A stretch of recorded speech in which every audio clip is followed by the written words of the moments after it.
Mysteries to Die For is sponsored by Down and Out Books. This episode's featured release is by one of my favorite authors, Frank Zafiro. Frank Zafiro writes gritty crime fiction from both sides of the badge. His River City series is a police procedural that follows an ensemble cast of police officers, while his Spoke Compton series focuses on a variety of criminals or people just down on their luck. He's written over 30 novels, some on one side of the badge and some on the other.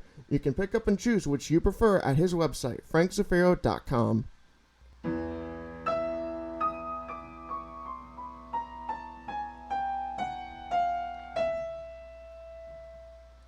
Welcome to Mysteries to Die For. I'm Shannon Leahy, and I'm here with Jack, the piano player and producer.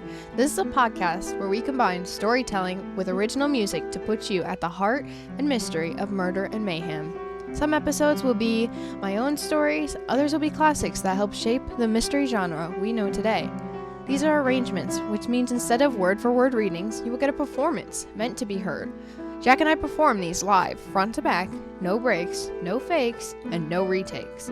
Unless it's really bad, of course. This episode will be read by me, Shannon Leahy.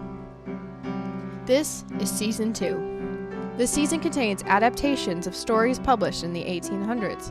These stories are some of the first considered to be mysteries. For that reason, this series is called The Originators. Today's story is about perceptions and realities. This is Episode 11, Natural Causes, an adaptation of Notting Hill Mystery by Charles Felix. The story contains several settings, but the only one specifically named is the original title, Notting Hill. Notting Hill is a neighborhood in London that is trendy and fashionable, with a distinctive small village feel, according to TripAdvisor at least. It is famous for its market where vendors sell everything from fruit to veggies to antiques. This area is also the center for entertainment and theaters, for live shows and cinemas. The area has nearly 2,900 reviews with a rating of 4.5 and is ranked number 142 of 2,359 things to do in London. Not too shabby. While only 11 miles from Greenwich Observatory and the Prime Meridian, it will take about 45 minutes to drive there. That's how you know you're in a big city. Here in our corner of Indiana, 11 miles takes you 20 minutes if your route has traffic lights. The Notting Hill Mystery was written by Charles Felix and released in an 8-part serial in magazine called Once a Week, beginning in November 1862. It was released as a novel in 1865 on Goodreads. The Notting Hill Mystery has 605 ratings with an average of 3.21. Let's take a look at a few of these reviews. Here's a 4-star rating. Good grief, this book might possibly win the award for most convoluted murder mystery I've ever read, but it's definitely and seriously fun. It definitely got a thin plot, but it rates pretty high on my enjoyment-o-meter because of its diabolical craziness and downright crazy story elements. Here's a 3-star rating. A good example of procedural investigation presented to the reader in epistolary style. The language was typically wordy and appropriate to the Victorian era it was set in, but much of the story was quite repetitive. Gather statements, compare, report evidence. This is how the case is built. And even though the culprit was reasonably clear from the beginning, I did enjoy reading the Notting Hill Mystery. Here's a 1-star rating. A tough read. I can appreciate the work needed to construct a book like this, but it's not riveting when you have to unscramble the Victorian script. In fact, I'm not even sure it was a story, just a series of statements tacked together. Not my cup of tea. It's funny when you read several reviews with totally different ratings and agree with them all. Jack, tell us a little bit about our author of the day.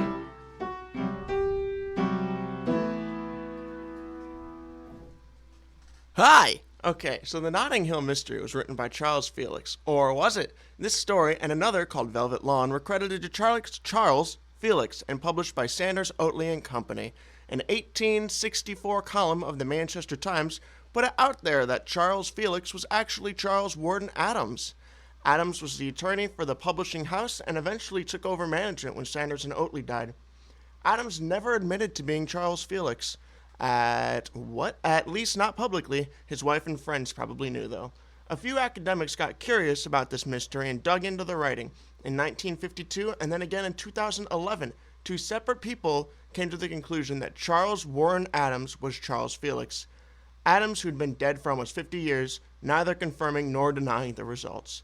So when was Charles Warren Adams? Well, that's not English. So who was Charles Warren Adams? He was an English lawyer born in 1833. He was married twice, and he married his first wife, Georgina, in 1861. She died in 1880.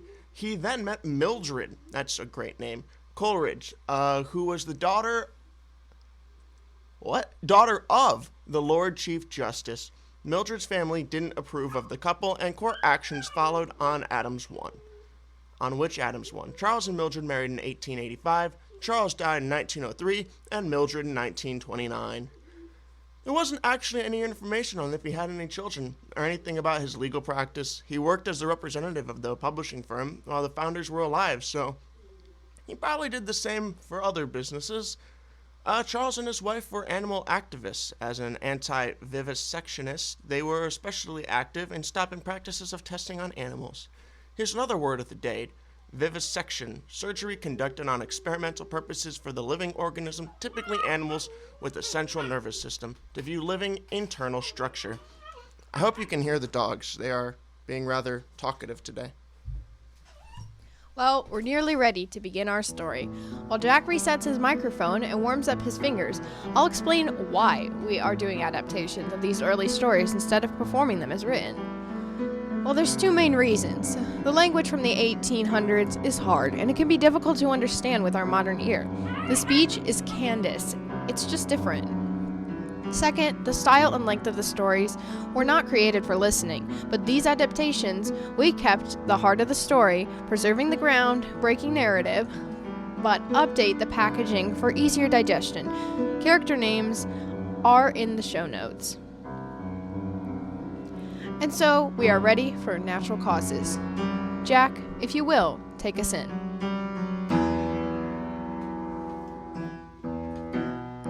Chapter 1. The Strange Parentage of Baroness Rosaline. Julius Caesar and Baroness Rosaline Ricarded died on the Isles of March, 1,901 years apart. Caesar was assassinated by a group of Roman senators, stabbed 23 times, a most unnatural death. Baroness Rosaline had a less dramatic death, leaving this world after a prolonged and baffling illness. But what is a natural death? There might not have been a questionable question except her husband, the Baron Ricard, had taken out a life insurance policy from the London Company for £5,000, the highest allowed. In November 1854, he took a similar one from the company in Manchester. In December 1884, January 1885, 2 police were taken, one from Liverpool and one from Edinburgh. A 5th policy was taken in February from Dublin. Baron Ricard was £25,000 richer than the day his wife died, which is why they collectively hired me, Ralph Henderson, to investigate the circumstances of the death of Baroness Rosaline. I begin by gathering statements from those closest to the deceased to ascertain if there was a circumstance needing investigating.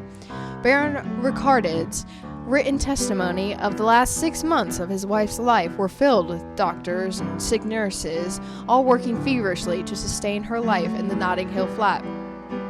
Of the many statements he made in the 5-page affidavit, one expressively said his wife was not afflicted with somnambulance, that is, sleepwalking. Yet a statement by Joseph Aldrich, a young man who resided in the apartment below Baron and Baroness, testified to the contrary. One small contradiction sent me into work. In my experience, understanding life is the key to deciphering death. Rosaline's life was not what one expected in a baroness. According to the Baron's testimony, he met his wife when she toured with the circus. The circus and the circus master were the only life the girl had known. Although the former was not the home she was born to and later was not her father. He recognized the beauty and talent within her and offered for her. She became his assistant and then his beloved wife.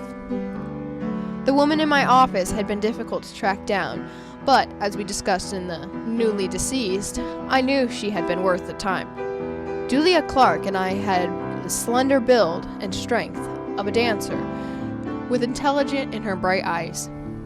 Yes, Mr. Henderson, I performed with the woman you called Baroness Rosaline. We were girls together, working for Mr. Rogers from the time we were children. She was Charlotte Brown. Lottie to us. How did she come to join your circus? I asked. How does anyone come to join the circus? Julia lifted a slender shoulder when I let the silence hang between us. Mr. Rogers told us he bought her from the gypsy parents for £5, one for every year she was old. Sadly, it wasn't a unique story. Financially stretched couples often sent their children to work. Sometimes they brought money into the families. More often, it was revealed the burden of feeding and clothing the child.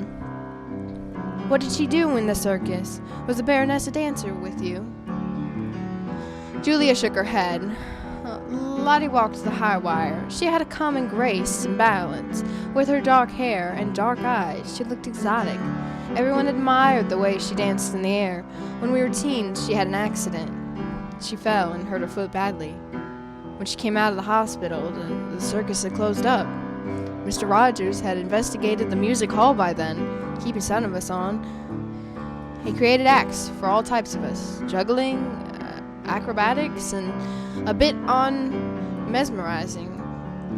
He did that one himself, and Lottie was always his subject. Of course, she was putting on a show. She would sit in the audience. Coming up, and he asked for a volunteer, she would stare at the glass. He called a diamond, and then she fell asleep at his command.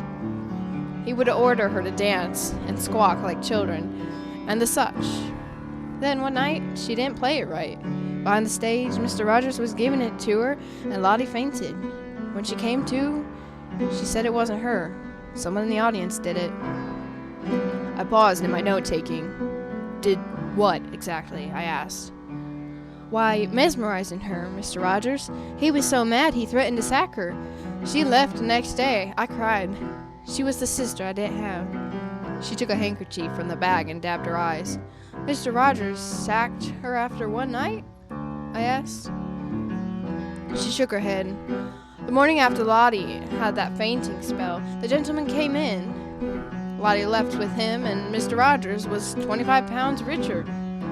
She wrinkled her nose in distaste. The gentleman was barren? I asked. She nodded. Did you hear from Lottie after she left? Surely. We wrote letters, just like real sisters. She didn't like the Baron. She said she had to do what he wanted because he mesmerized her. These are my letters from her. The last one is dated 1852. The letter stopped, but I had gone to Dublin at this point. The Baron was a mesmerizer? I asked, taking the tattered collection. Like Mr. Rogers? The sort that couldn't make people act like chickens? More, Julia said. Lottie said he was true talent. He could make people do all manner of things, and when they came out of it, he would swear up and down that they hadn't. A couple of times, men came to blow with their mates over the silliness. I see, I said. Did Rosaline, that is Lottie, have romantic feelings for the Baron? No, she said. Lottie was popular with the gents and talked about this one and that one. Look at her letters. She never loved that Baron. Did she talk about having plans to leave the circus? With or without Baron? No, Julia said. The last conversation we had was about the threats of Hazel costume being stretched to their limits. I remember because Mr. Rogers gave Lottie's costume to Hazel, and I was charged for the tailoring. Excellent, Miss Clark, I said. Tell me, was Lottie a sickly person? Was she prone to bouts of stomach illness, for example? No more than anyone, Julia said. Traveling, as we do, you ate what you could and when you could, and if you know my meaning, made us stronger, if you ask me. I can imagine, I said. Did Mr. Rogers or Lottie say anything more about where she came from? Perhaps the name of a sibling? She was a gypsy, Julia said. As anyone knew who looked at her, she was performing with her parents before Mr. Rogers brought her. She was known as the Little Wonder. She would tell us the story over and over about we came to him. For Lottie, it was the summer of 1837. I came the next year. He called us to the sun and moon on account of being light-haired and her dark. Was Lottie known to sleepwalk? I asked. Never, she said. We shared quarters for years, and Lottie was a perfect partner. She didn't walk or talk or snore in her sleep, if you'll pardon my bluntness. Her planned reference to unladylike behaviors made her blush, her thickened lashes covering her eyes. What does it matter? Maybe it doesn't, Miss Clark, but maybe it matters more than anything. Chapter 2. A Healer Most Extraordinary. The Baron toured all of England, selling his mesmerizing service for entertaining and medical purposes to nobility and gentry alike. Charlotte, aka Lottie, now known as Rosaline, acted as his assistant. In 1854, some 3 years later, the Baron met the acquaintance of Mr. William Anderton, who begged him to see his wife, Gertrude. John Pettigrew, butler to the Anderson, sat in my office on a sunny day afternoon to offer a testimony. The Baron came at the request of Mr. William Anderton, Pettigrew said. Madam suffered from a weak constitution, that the winter had been especially hard, and she grew ill while traveling in December. It was weeks before she was well enough to travel home. I was surprised at how weak she was. Madam was always delicate. She had a milky complexion, untouched by the sun, and gray-blue eyes and colors of flowers. When she returned home, she was so thin, all I could see right through her. Mr. Anderton would move heaven and earth to help his wife, and so it's not surprising that he was so enticed by the Baron. This last bit was said with a bite of venom. Did the woman know, as Rosaline arrived with the Baron? No, the Baron called one afternoon, invited by Mr. Anderton.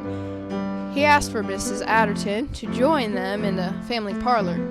I stayed in the room, attending them, as the Baron asked Mrs. Anderton about her symptoms. His eyes were sly, and he looked at my master. I'm confident I can help, he said. I could imagine the reaction of a desperate husband. Did Baron suggest a fee? Pettigrew shook his head. He didn't need to. The master said he would give over his house if the Baron could help his wife.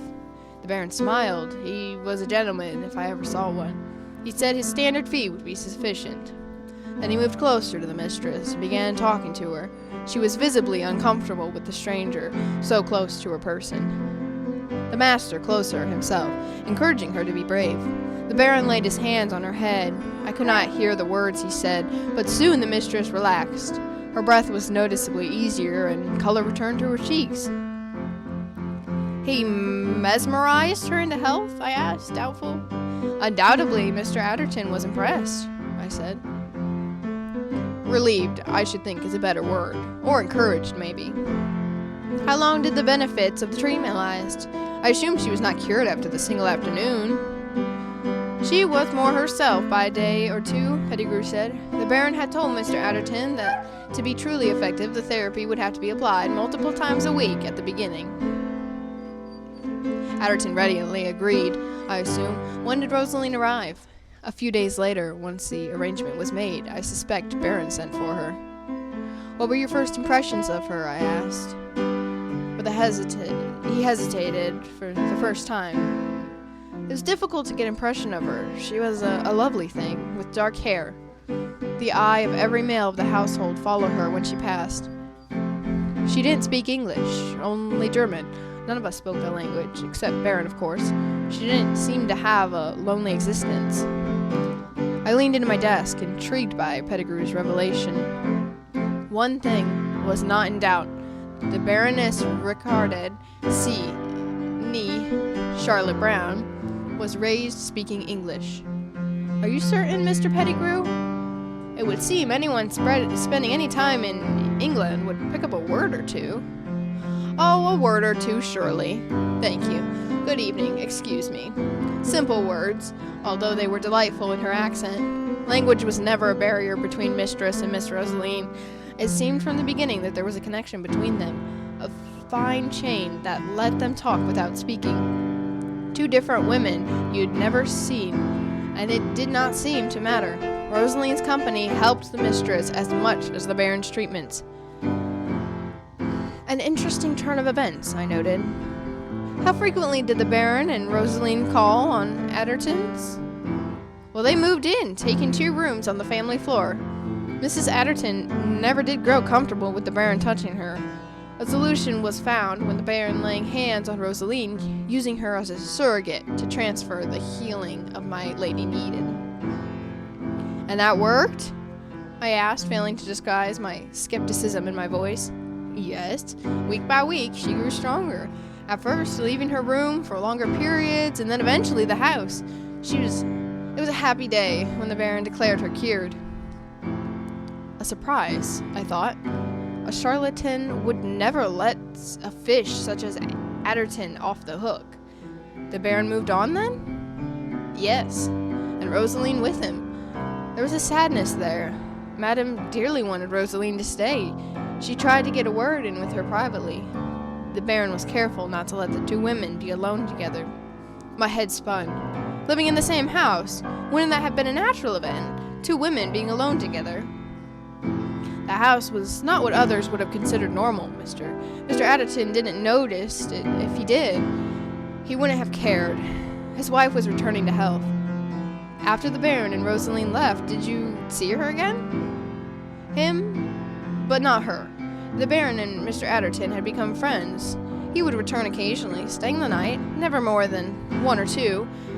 He would give Mrs. Adderton a boost, as he called it, and move on. On the occasion he announced that he was going to marry, he didn't name the lady, and it wasn't my place to ask.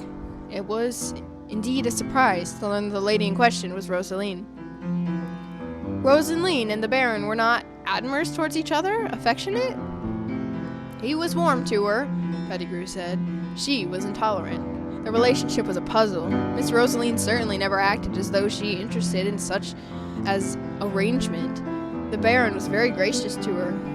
At times, he attended to himself, the best kind of gentleman. His voice slightly tightened. In your observation, it was not a love match? His thin lips pressed tightly together. I couldn't say, sir. There was something here, something the butler knew that I needed to know. Mr. Pettigrew, I can see that you're holding back something. Please, sir, consider me your confidant. You call the Baron a gentleman, and yet your face calls him a scoundrel. Why is that? Controlled outrage colored Pettigrew's British complexion. As God is my witness, he killed the Addertons. Chapter 3. The Strange Death of William and Gertrude Adderton. The professional that calmly testified to the arrival and actions of Baron was lost to the man grieving to the couple as he counted as the family. I knew Gertrude Bolton from the time he was a young girl. She was precious little bird of a thing, and her white gold hair was cornflower blue eyes. I was a footman for her aunt, Catherine Boltman, when Gertrude came to live with her. The child had a sad story. She and her twin sister were born in November 1832, on a day her mother and father died. Kathleen Boltman and her elder sister, named after her mother's aunt, my employer. Gertrude Bolton was the younger sister, named after her mother. Her mother died soon after the birth of a broken heart. Her father, Edward, died in a poorly chosen duel. The aunt, Kathleen, was in poor health herself, and the girls were raised under the patronage of a good-hearted woman. I understand Kathleen was stronger, healthier of a pair, Gertrude being more delicate and sensitive. The woman worked hard, giving the girls a good life until the day. During a picnic with her friends, Kathleen disappeared. She was taken. She was only 5 years old. I was sucked into the story. You don't say! Was she found? No. my employer, brought Gertrude home and set resources to find her lost niece. It was as if she went up in smoke. What about the woman who was raising them? I asked. Was she investigated? Oh, thoroughly, he said. She talked about how the girls could talk to each other without speaking a word and held out hope that Gertrude could find her. But it wasn't to be. I understand that she loved those girls and she was sick of losing little Kathleen. I heard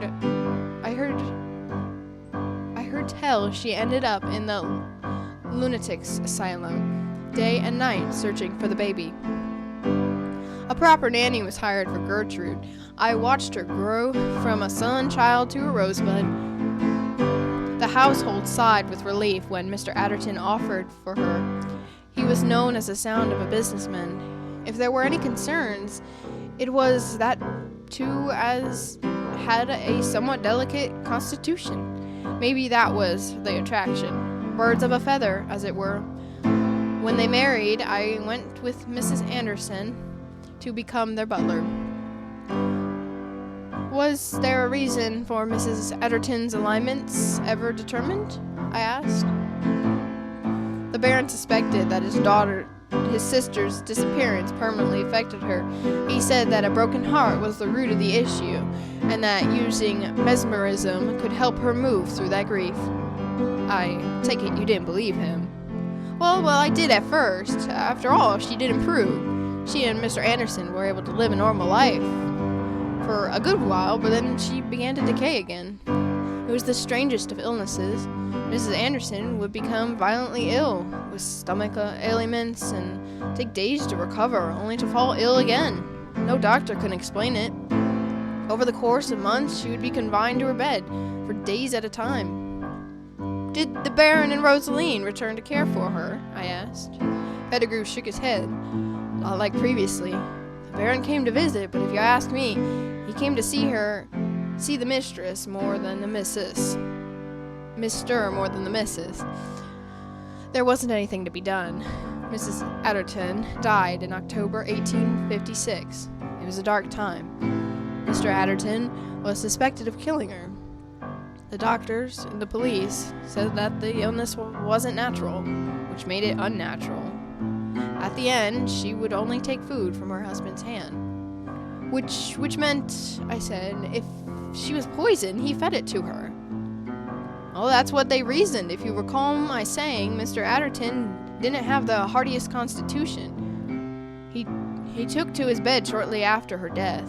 The Baron came and visited him, offering his condolences, it seemed. The next morning, Mr. Adderton's valet found him dead. He left a note to his wife declaring his love and apologizing for what he did. I was astounded at the turn of events. What did he do? He wasn't specific, but it certainly implied that he killed Mrs. Anderson. That is rubbish. He loved his wife, like few men do, but he would never have lifted a finger to harm her. I waited while he exhausted the emotion.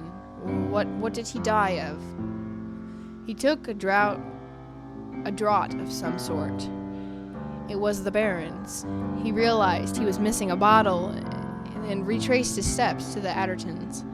He was shocked to find that Mr. Adderton had used it. He dropped his head, looking at me deviously, or so he said. If I wasn't a man of facts, I would have bet on Pettigrew. You hold the Baron responsible for their deaths? You believe he poisoned Mrs. Adderton despite not living in the house. How could he do that? I do not know, Mr. Henderson, but I am certain that if Mr. Adderton had not met the Baron, both would be alive today.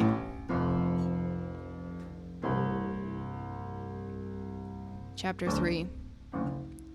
A visit to the Will's office. I explored the Baron's movements from the time he arrived to the Adderton household until he moved into the rooms on Notting Hill. This is a normal course of action in an investigation such as this, but I went to an unusual level of detail because of Mr. Pettigrew. The Baron was a reasonably well-known figure. He and Rosaline were not difficult to track down as they worked their way across England. For performing for audience, public and private.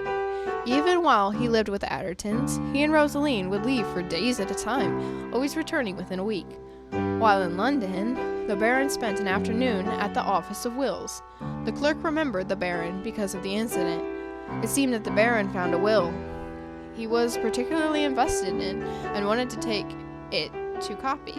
The clerk declined, as such a thing was not permitted of official documents. The Baron became boisterous and made a grand show of having memorized the document, arguing that he had the information and there was nothing to be lost by them copying it. With all people in the office looking at him, the clerk still declined. The Baron left in a huff, tossing the will on the clerk's desk as if it were garbage beneath his station to touch.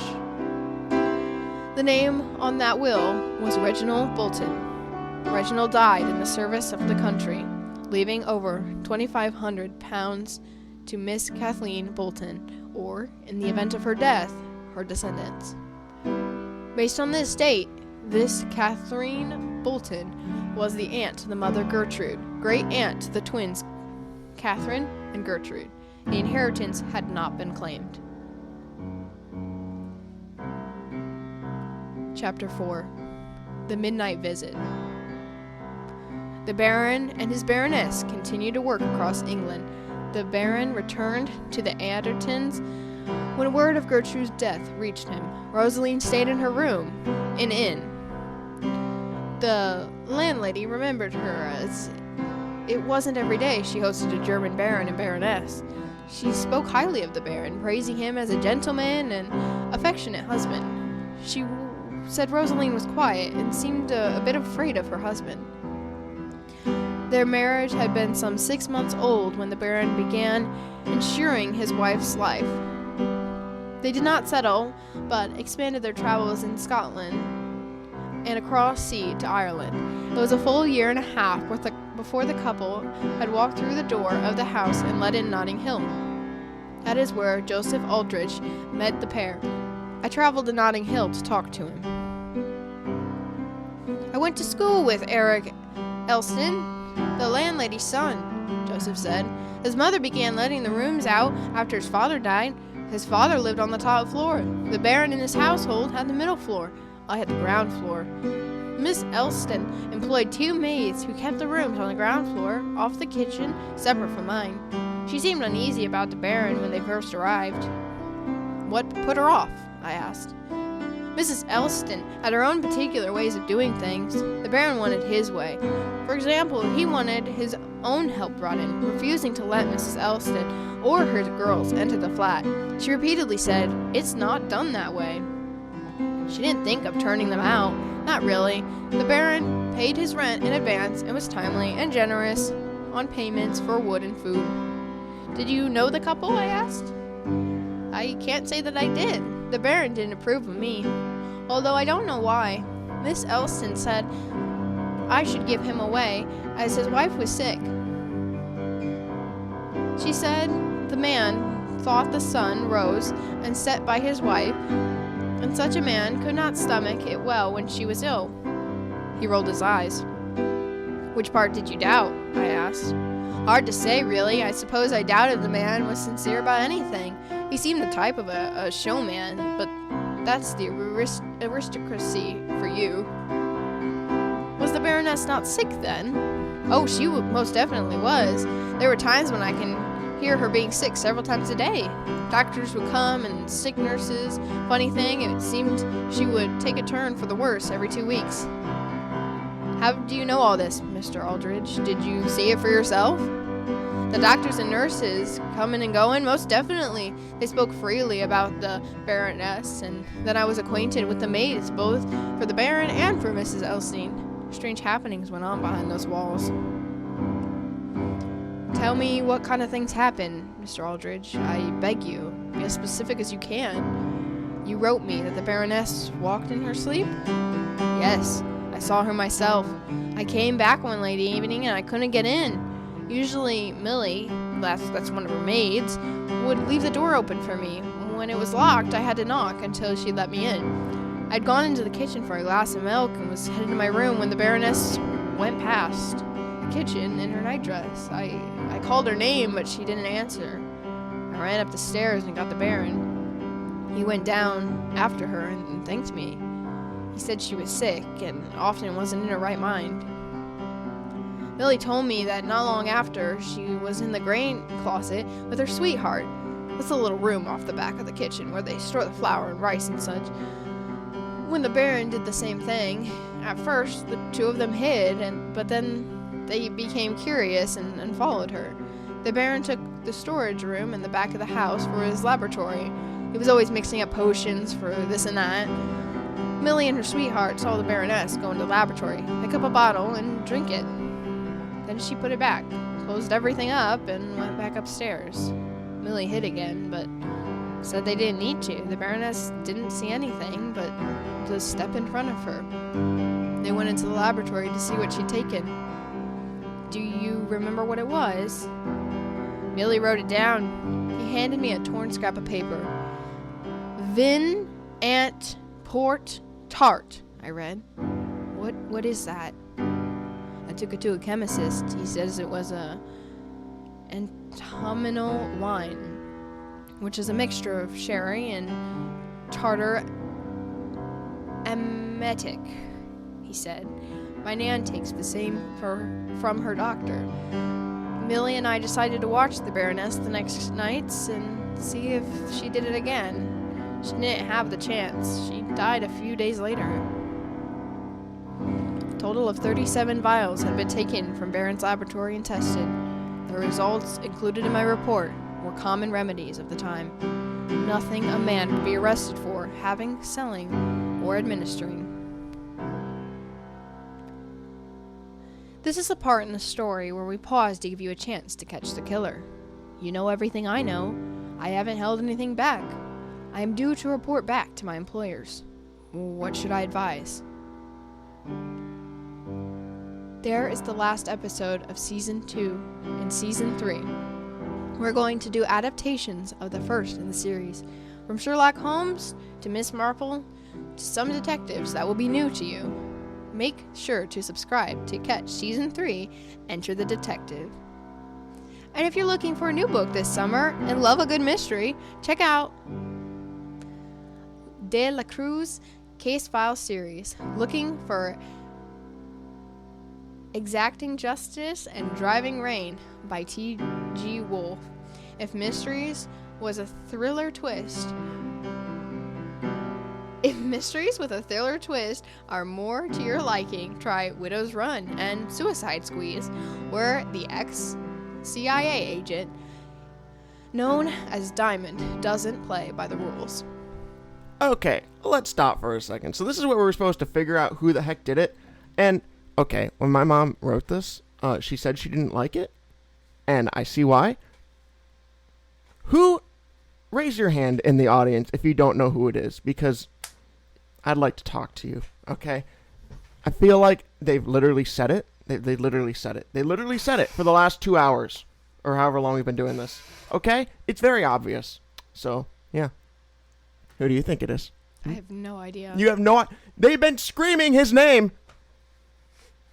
Well, don't give it away. It's not giving it away. Okay. I'll laugh when you're wrong. So, okay, you can laugh, but I do this every week. I don't read the story before we listen to it, or before we record it. I have no idea. This is the first time I've heard this.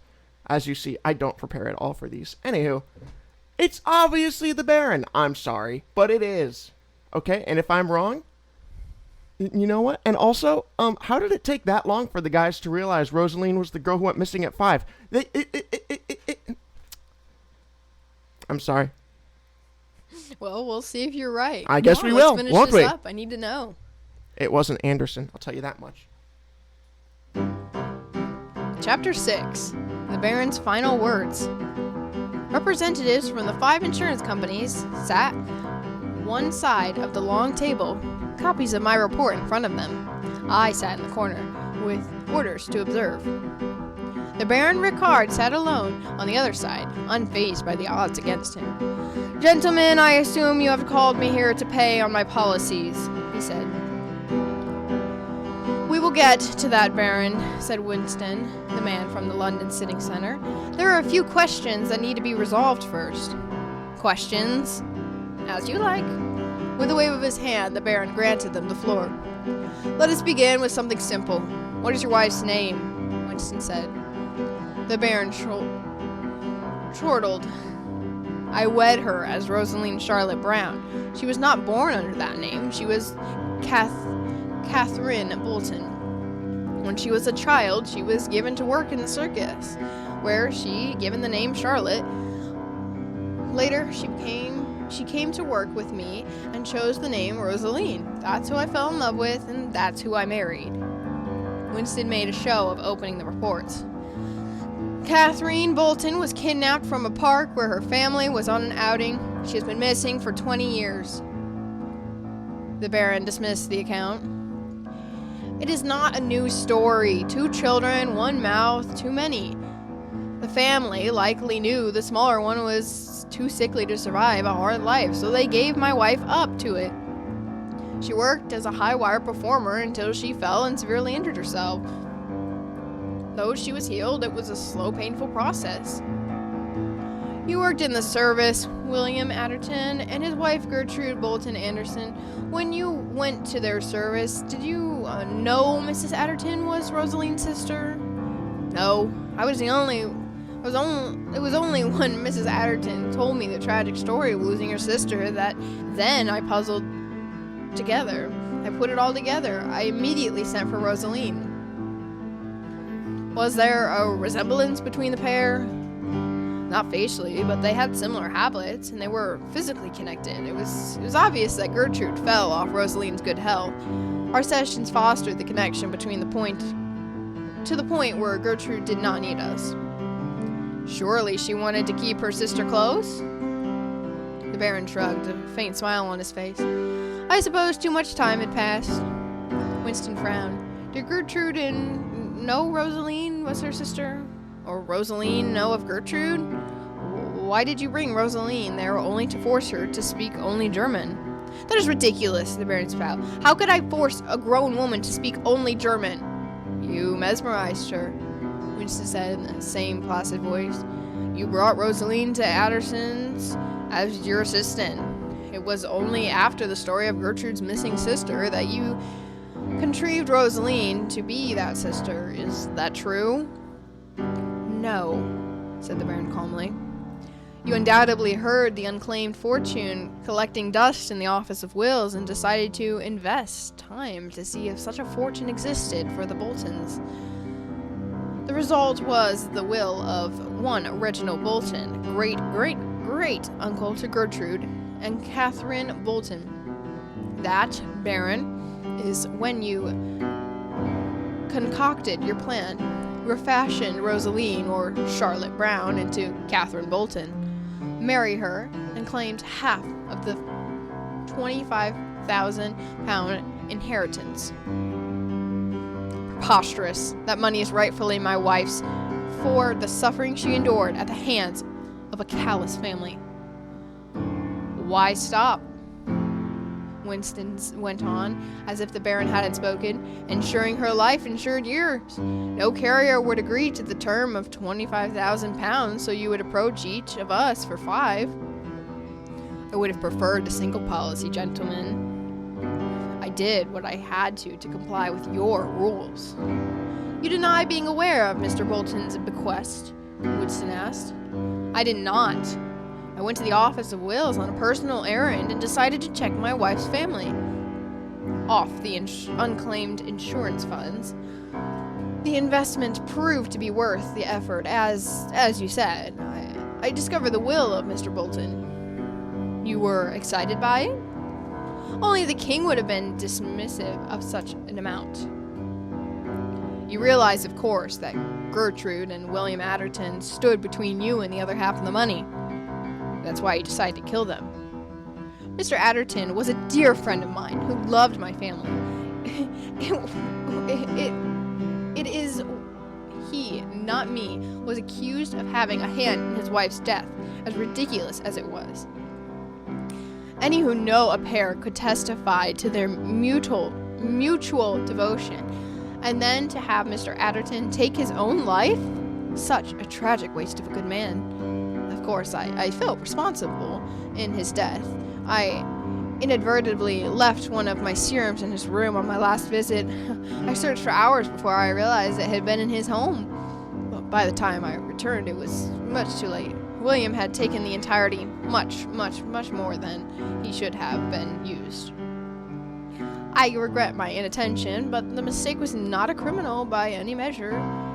He took too much of a remedy, an amount more meant for a horse than a man. Throughout the Inquisition, the Baron maintained an air of being above the insanity being hurled at him. For every ball my employers lobbed at the Baron, he effortlessly returned it with a logical explanation. The facts and reasoning I had diligently complied was turning into a routine worthy of a circus that had once employed by Baroness Ricarded. With a mere raising of his brows, he made it seem ridiculous notion that he had mesmerized William Atherton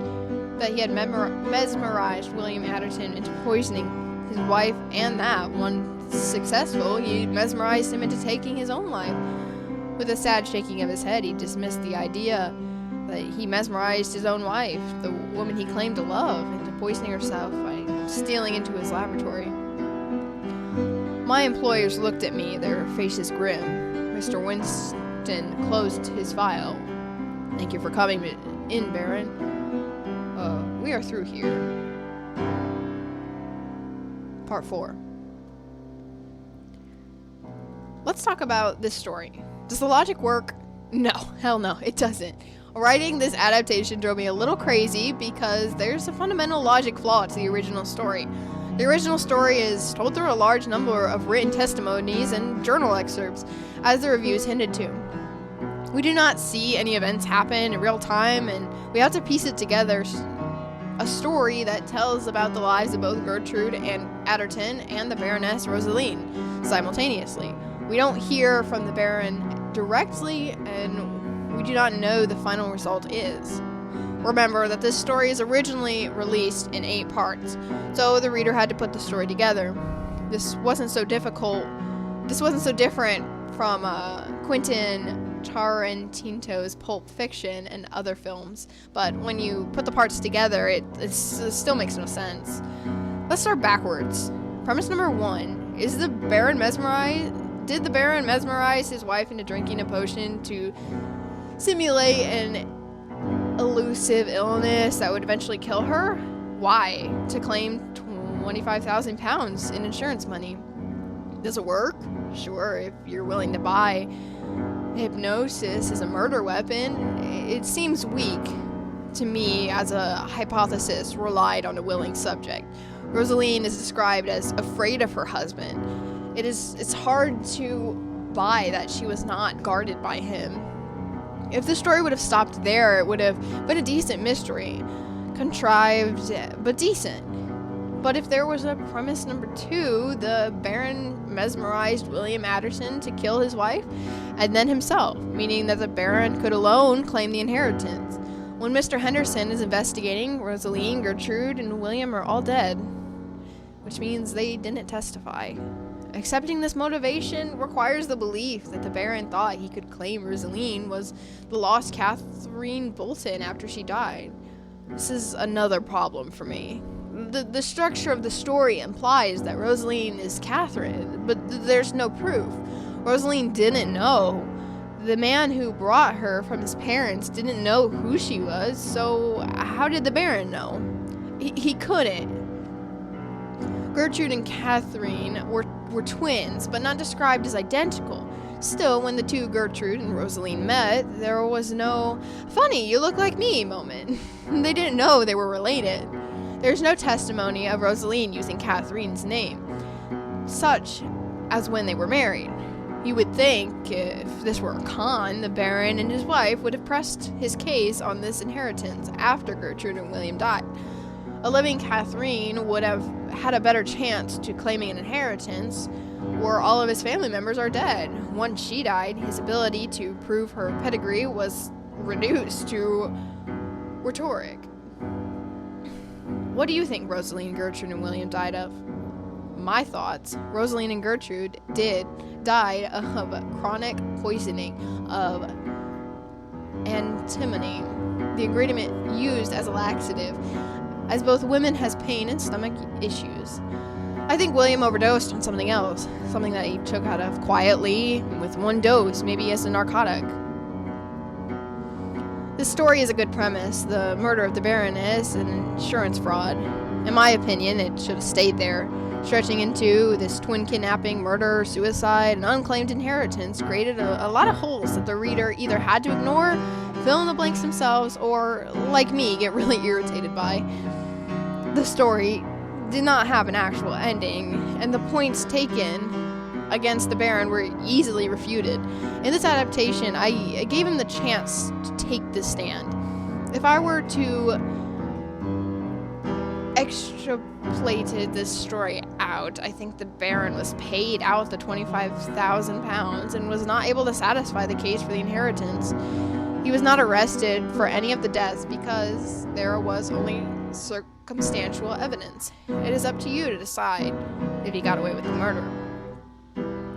That wraps up this episode of Mysteries to Die For. Support our show by subscribing, telling a mystery lover about us, and giving us a 5-star review. Becoming a member of our Body Bag Brigade was by financially supporting this season with a one-time donation. Pay what you can. Information is in the show notes and on our website at tgwolf.com/podcast. Mysteries to Die For is written by T.G. Wolfe with contributions from Jack Wolfe. Natural Causes was written by T.G. Wolfe, adapted from the Notting Hill Mystery by Charles Felix, otherwise known as Charles Warren Adams. Music and production and by Jack Wolfe. Episode art is by Shannon Leahy. That wraps up Season 2. We're going to take a short break before we launch to Season 3. Enter the detective. Remember to subscribe. And thank you.